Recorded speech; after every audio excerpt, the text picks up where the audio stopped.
નમસ્કાર, હાર્દિક સ્વાગત છે આપનું એજ્યુકેશન ઇન ગુજરાતી ચેનલ પર। આજનો આપણો ટોપિક છે ધોરણ 9 વિષય હિન્દી ચેપ્ટર 11 સાહિત્ય પાઠનું નામ છે એક યાત્રા યહ ભી સાહિત્ય પ્રકાર છે ગદ્ય અને તેના લેખક છે દરસ મિશ્ર। હવે એમાં આપણે જોઈએ પાર્ટ 1 ए निम्नलिखित हेतुलक्षी प्रश्नों के उत्तर लिखिए। विभाग पहला गद्य आधारित। उसमें प्रश्न पहला है उचित शब्दों से रिक्त स्थानों की पूर्ति कीजिए। उसमें पहला है इस बार एक डॉक्टर से मिलने के लिए ग्वालियर जाना पड़ गया। दूसरा है उसकी जिद और आवाज़ में कुछ ऐसा आकर्षण महसूस हुआ कि मैंने स्वीकृति दे दी। तीसरा है अब हमें महसूस होने लगा था कि यह ऑटो वाला कुछ और है। चौथी है मेरे माँ बाप एक अधड़े के हाथ मुझे बेच रहे हैं। प्रश्न दूसरा है निम्नलिखित विधान सही है या गलत यह बताइए। उसमें पहला है मोहन नौकरी की तलाश में ग्वालियर आया था, यह वाक्य सही है। दूसरा है लड़की के पिता लड़की की शादी एक अमीर के साथ कर रहे थे, यह विधान गलत है। तीसरा है अंत में मोहन ने 500 रुपये ले लिए, यह विधान सही है। चौथा है इस यात्रा में लेखक ने अपनेपन का अनुभव किया, यह विधान सही है। अब हम देखते हैं प्रश्न तीसरा।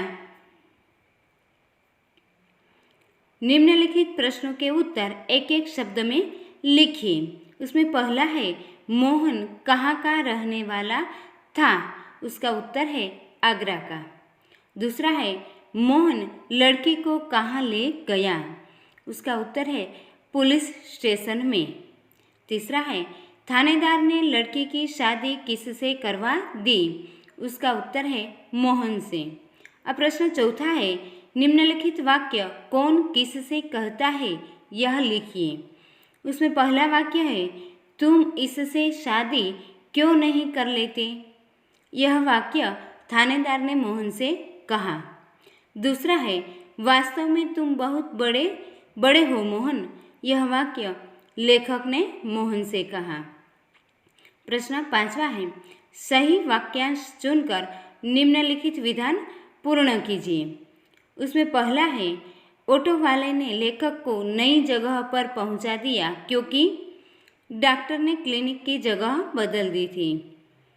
दूसरा है बात करते हुए मोहन रुक गया और चुप्पी से छा गई क्योंकि कोई अवांछित घटना घटी थी।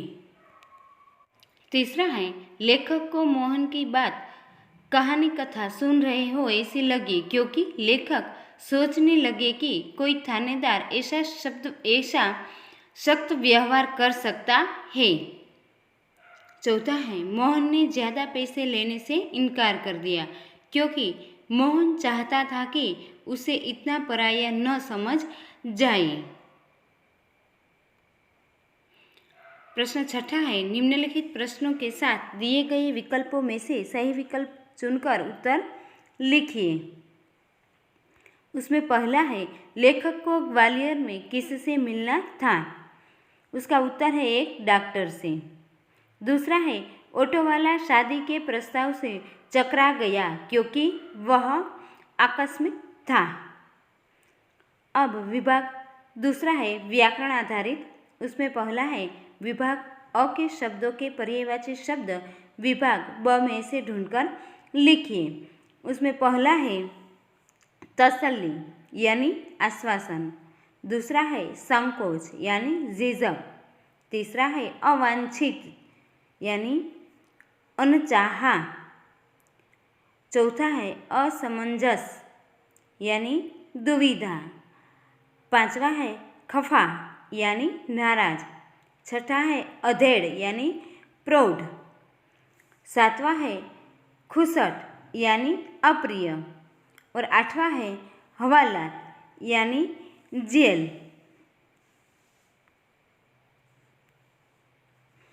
अब प्रश्न दूसरा है, विरुद्धार्थी शब्दों की जोड़ियाँ बनाइए।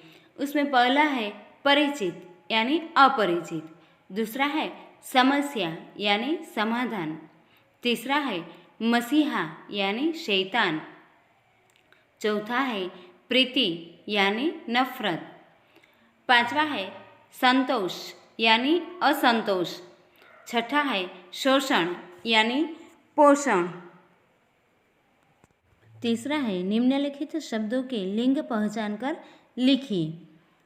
उसमें पहला है प्रार्थना स्त्रीलिंग, दूसरा है इंतज़ार पुल्लिंग, तीसरा है पालन पुल्लिंग, चौथा है दुविधा स्त्रीलिंग, पांचवा है हित पुल्लिंग, छठा है दया स्त्रीलिंग, सातवां है मेहनताना पुल्लिंग, आठवां है मेहनत स्त्रीलिंग और नौवां है पल्लू पुल्लिंग। अब प्रश्न चौथा है, निम्नलिखित प्रत्येक वाक्य में से भाववाचक संज्ञा पहचान कर लिखिए। उसमें पहला है ऑटो वाला बिना हमारे कहे हमारा इंतज़ार कर रहा था, उसमें भाववाचक संज्ञा है इंतज़ार। दूसरा है वह बहुत प्रेम से एक के बाद एक स्थान दिखाता था, उसमें भाववाचक संज्ञा है प्रेम। तीसरा है माँ बाप तो बचपन में ही गुजर गए, उसमें भाववाचक संज्ञा है बचपन। चौथा है एक चुप्पी सी छा गई जब अवांछित घटना घटी, उसमें भाववाचक संज्ञा है चुप्पी। अब पांचवा है निम्नलिखित प्रत्येक वाक्य में से कर्तृवाचक संज्ञा पहचान कर लिखिए। उसमें पहला है सरकारी सेवक को सेवा करने की इच्छा नहीं होती, उसमें कर्तृवाचक संज्ञा है सेवक। दूसरा है लेखक ने इस कहानी में मानव मूल्यों को प्रस्तुत किया है, इसमें कर्तृवाचक संज्ञा है लेखक।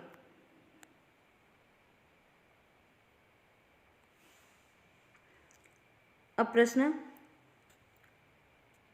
वाक्य चौथा है मेहनतकश लोग मजबूत और स्वस्थ होते हैं, उसमें कर्तृवाचक संज्ञा है मेहनतकश। प्रश्न छठा है निम्नलिखित शब्द समूह के लिए एक शब्द लिखिए। उसमें पहला है यात्रा करने से डरने वाला, उसका उत्तर है यात्रा 20। दूसरा है अधिक उम्र का व्यक्ति, उसका शब्द है अधेड़। तीसरा है जिससे प्रेम न हो, उसका शब्द है अप्रीतिकर। चौथा है करुण स्वर में प्रार्थना करना, उसका शब्द है गिगियाना। प्रश्न सातवां है निम्नलिखित मुहावरों के अर्थ लिखिए।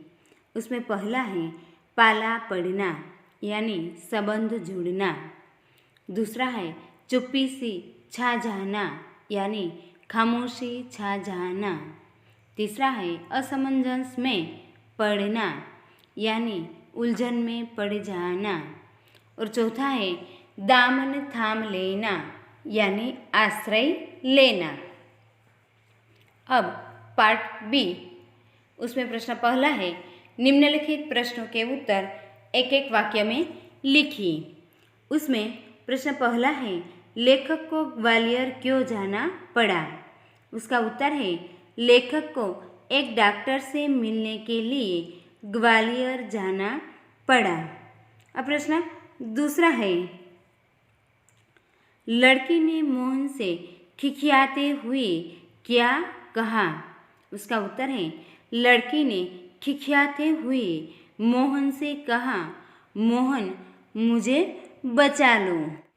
प्रश्न तीसरा है मोहन लड़की से विवाह करने के लिए क्यों तैयार हो गया, उसका उत्तर है लड़की सुंदर और परिचित थी, शादी न करे तो उसकी जिंदगी खतरे में पड़ने की संभावना थी, इसलिए मोहन उससे विवाह करने के लिए तैयार हो गया। चौथा है मोहन ने ज़्यादा पैसे लेने से क्यों इनकार किया, उसका उत्तर है मोहन ने ज़्यादा पैसे लेने से इनकार किया क्योंकि लेखक दंपति से मिला हुआ प्रेम पैसों से बढ़कर था।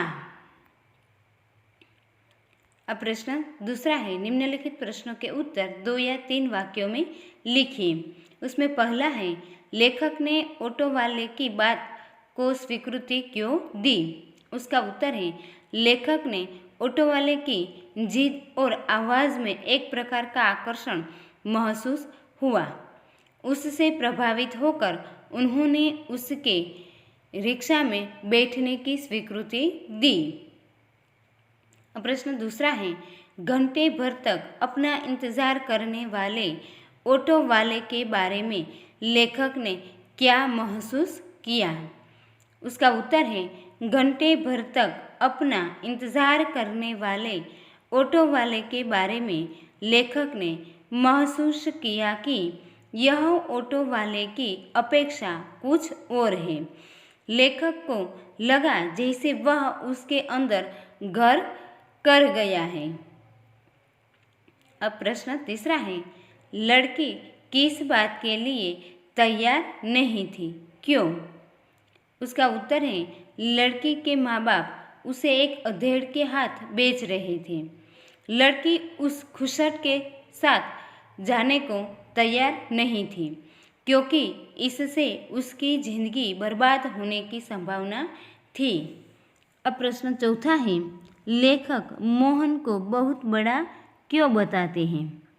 उसका उत्तर है, बड़े बड़े लोग नारी हित की बातें करते हैं पर उन्हें अपने व्यवहार में नहीं लाते। इसके बदले मोहन ने एक लड़की को पत्नी बनाकर उसे दुर्दशाग्रस्त होने से बचा लिया। इसी मानवतापूर्ण साहस के कारण लेखक ने उसे बहुत बड़ा बताते हैं। प्रश्न तीसरा है, निम्नलिखित प्रश्न का उत्तर 5 या 6 वाक्य में लिखिए। उसमें प्रश्न है, लेखक के साथ मोहन ने अपनापन कैसे जताया? उसका उत्तर है, मोहन ने शुरू से ही अपने प्रेमपूर्ण व्यवहार से लेखक का दिल जीत लिया था। वह लेखक को बाबूजी और उनकी पत्नी को अम्मा कहता था। स्टेशन पर विदा होते समय लेखक ने उसे 500 रुपये देने चाहे तो मोहन ने लेने से इनकार कर दिया। लेखक और उनकी पत्नी को पाकर उसे लगा जैसे उसे माँ बाप मिल गए हों। उस सुख के सामने उस पारिश्रमिक के पैसे लेना उसे तुच्छ लगा। पारिश्रमिक के पैसे लेने में उसे एक तरह का परायापन महसूस हुआ। लेखक को अपना फ़ोन नंबर देकर उसने उनसे संपर्क बनाए रखने का आग्रह किया। इस प्रकार लेखक के साथ मोहन ने अपनापन जताया।